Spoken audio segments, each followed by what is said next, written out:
இயேசுவை நம்பி வந்தவர்கள் யாரும் வெட்கப்பட்டு போக மாட்டார்கள். கர்த்தரை நம்புகிறவருடைய வாழ்க்கையை செழிக்க வைப்பார். ஆரம்ப காலங்களிலே அப்படி இப்படி அடைந்து கொண்டுதான் இருக்கும் நாணலை போல. அந்த நாணலை போல அசைந்து கொண்டிருக்கிற உன் வாழ்க்கை, உன் குடும்பம், உன் பிள்ளைகளின் எதிர்காலம், உன் தொழில், உன் வருமானம், உன்னுடைய காரியங்கள் அனைத்தையும் கர்த்தர் ஸ்திரப்படுத்த போகிறார். கர்த்தர் உறுதிப்படுத்த போகிறார். விளைவினப்பட்ட பகுதிகளை எல்லாம் கர்த்தர் வெட்டி எறிந்து உன்னை பலமுள்ள மகனாய் கர்த்தர் நிறுத்த போகிறார்.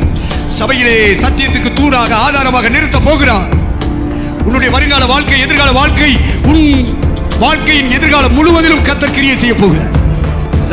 வியாதியோ, நோயோ, எதிரிகளோ, விரோதிகளோ உன்னை அசைச்சு பார்க்கலாம். அதனால சில அலைவுமெண்ட் வரலாம். ஆனா கர்த்தர் சொல்லுகிறார், இனி நீ அலைந்து கொண்டீராய். உனக்கு விரோதமாய் கூட்டமே கூடி வந்தாலும் இல்பொருளாவார்கள்.